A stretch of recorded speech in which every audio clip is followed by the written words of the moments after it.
I think our generation is a microwave generation. We want everything now and we want it fast. And with the whole relationship thing, it's easier to just slide in somebody's DM or somebody's Facebook messages and talk to them that way. It's not that I agree to that, but I mean, it's very easy to be in and out of a relationship because it's 100 ways to connect with somebody. That's what my man just typed in there.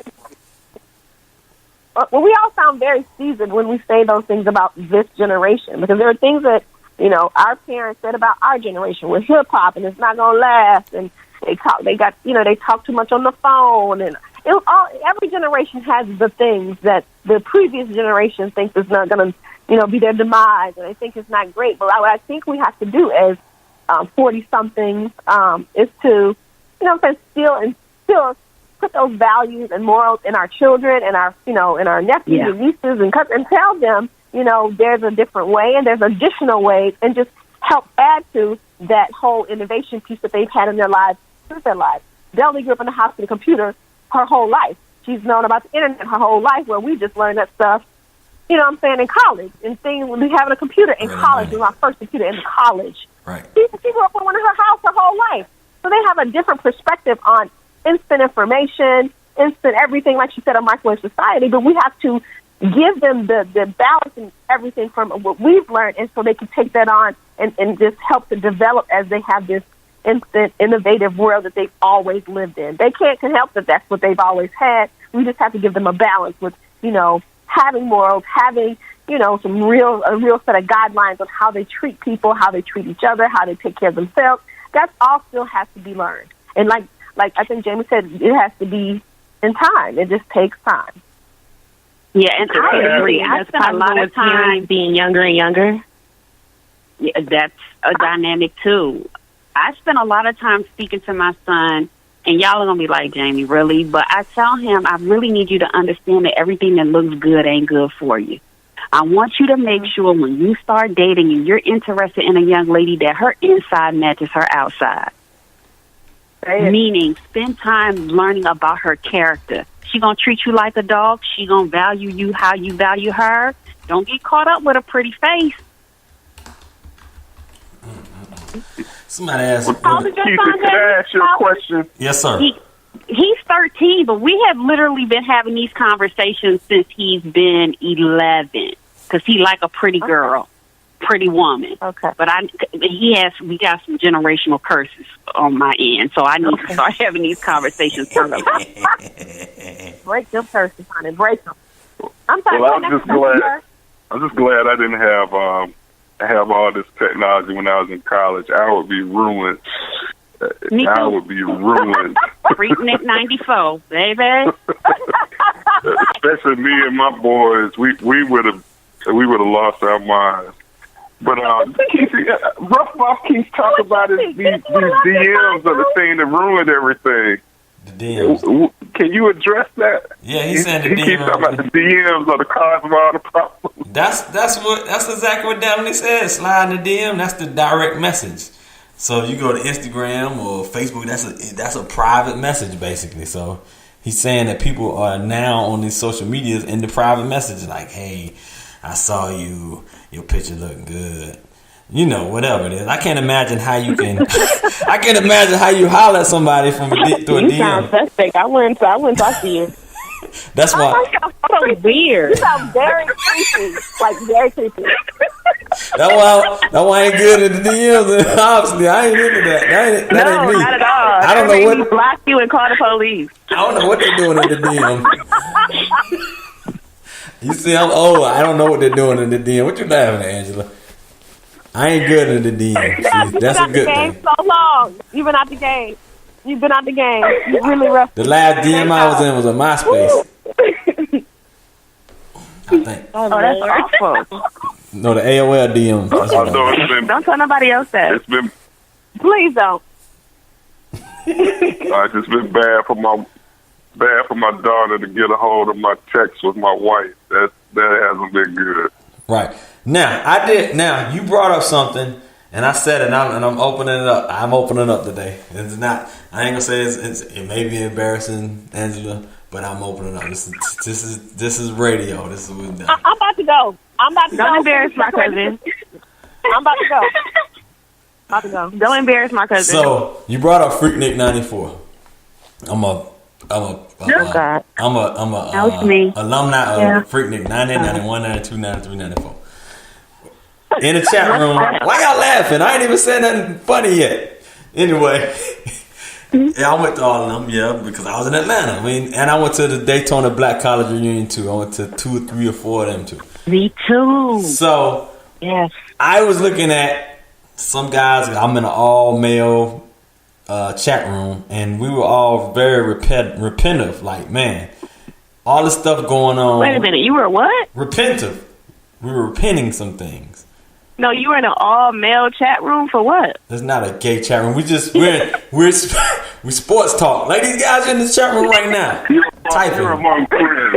We're family friends. Oh, okay. Well, you need to explain that because I was like 5 in 94, so I don't know what that is. Okay, so anyway, we were actually talking about when we went to the Freaknik. I mean, it was like everything goes.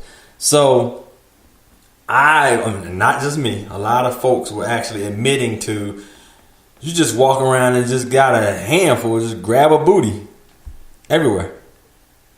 Like, that was really shameful in hindsight. But at that time, it was just like, here you go, ass grabbing.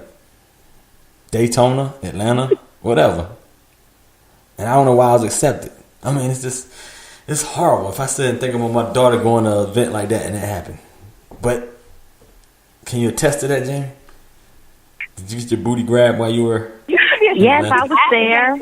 I was there. Yes, it happened, and we even had an incident when we went to Daytona Black College weekend where it was a group of girls because ain't nobody going down there by themselves, and this guy grabbed one of the girls that was with me, and she was like, "Don't touch me." He punched her full fist dead in her face. Ooh. Blacked her eye, broke her nose, and so it was kind of like not understanding, yes, you're in this environment, but at the time, I don't think we really did the math. Same thing at Freaknik. Everybody in that environment is not necessarily a college student with a college mentality or even college aged. That's true. It's but a it mix was, of the it was streets just and everything. environments that were absolutely, but completely out of control. And I'm not saying that it's right, but you kind of understood when you went into an environment like that it potentially could get out of control. And so that's why you try to stay, 5, 10, 15 deep. But yeah, I mean, there was a lot of that going on. And, internet wasn't a thing, but video cameras was. Just hoping that all those VHS tapes are no longer in operation. So the crazy thing is that, like you said, it actually spiraled out of control because it was just a college event. Pretty much people from different colleges getting together especially here in Atlanta, where it just brought in the whole city. Like you said, it changed courses and changed and morphed into something totally different. Where now you got Freaknik on Candler Road or Greenbrier or Jimmy Carter. Like, what the hell? What Freaknik way up here for? It became just a huge traffic jam everywhere. Tar Boulevard. I mean, just everywhere. Freaknik around the whole Atlanta metro. Like, really? That's how crazy it got. Man, I was working at Domino's on Ponce de Leon, and during that Freaknik 94, and it was crazy. The traffic. I mean, literally everything was shut down. So it was something to see. Made a lot of money, but man, the city was at a standstill. But yeah, that's one of them situations. Like, it's like you grew from that, and like I said, there's no excused behavior from that. But that right there could not happen now. You know what I mean? Even though there are events that happen now, teenage events and college events and black college what you call it? You got the motorcycle black college bike weekend in Myrtle Beach, and you got CIAA, which is the old folks now in Charlotte. But you know what I mean? It's just different events, but none of that type of stuff could have happened like then. It's like a whole total different thing now. yeah, you're gonna die. You know what I mean? You do certain things now. It's like, it's just, you know, things aren't excused. So that's what I mean. It should have never been excused then. But there you go with that situation with these people who did these things back in the day, who is now coming out. You know what I mean? I say that to say, babe, if I get a piece of mail. Say that again. Keithy, Yes. if you're coming out because you grabbed asses at Freaknik, is that what you're doing right now? I'm saying if I run for mayor in Atlanta or something down here, and somebody got me on video camera, they just gonna say it was that guy that smiled. They don't know my name because my name never was out there. But I'm just putting that out there that was a long time ago and that wasn't me. But your name is not very average, so you still might be close. Hello. Thank you. Oh my God! I'm just saying. And confess this shit on his call with everybody on the call, and they never told me this. That's great. This is really nice. It's really nice. And he's supposed to be a good guy. Hey man, He's supposed to be a good one. I am a good guy. I am. A couple. You're looking at it the wrong way. Just look at it like your husband has layers to him, and you're just peeling I'm off like the an layers. onion. There you go. I'm like an onion, man. I thought you peel off those layers before you get married. Those layers are part of me. She discovers new parts of me every day. And that's what keeps everything lit and on fire. Is that she's like, you know what? I'm a different person. I walk upstairs and be a different person right now from yesterday. You know what I mean?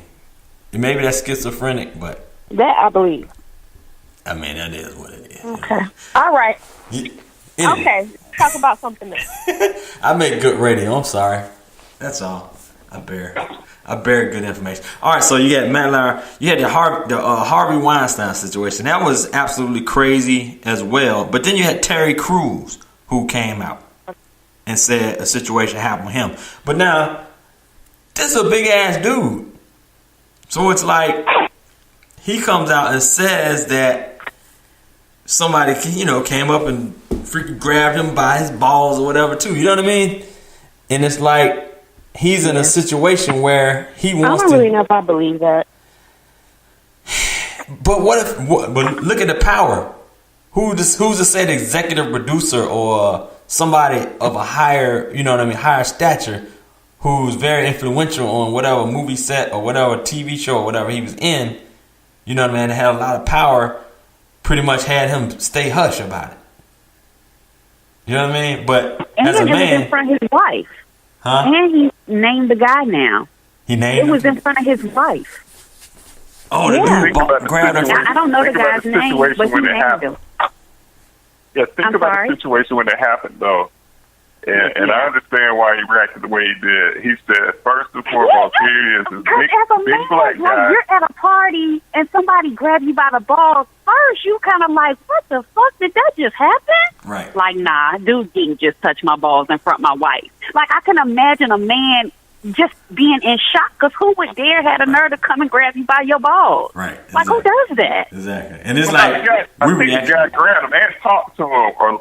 Yeah, but the thing is, he's like, if I hit him, I'm going to get arrested. And he's thinking 2 steps ahead. He was put in a bad situation. If he were responded, they're going to say, who's this big angry black dude? And he's going to end up, getting in trouble. The guy was going to walk.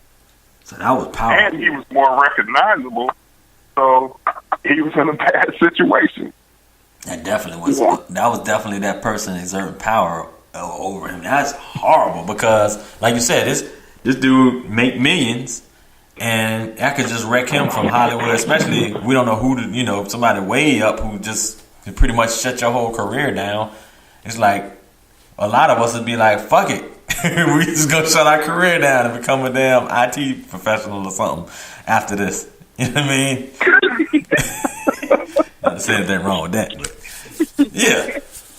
You know what I mean? But I mean that's what it is. Sometimes we don't think. We'll go without consequences and just handle our business, man, for our masculinity, saving our masculinity. And I guess in his situation he did not, react like a lot of us thought we would.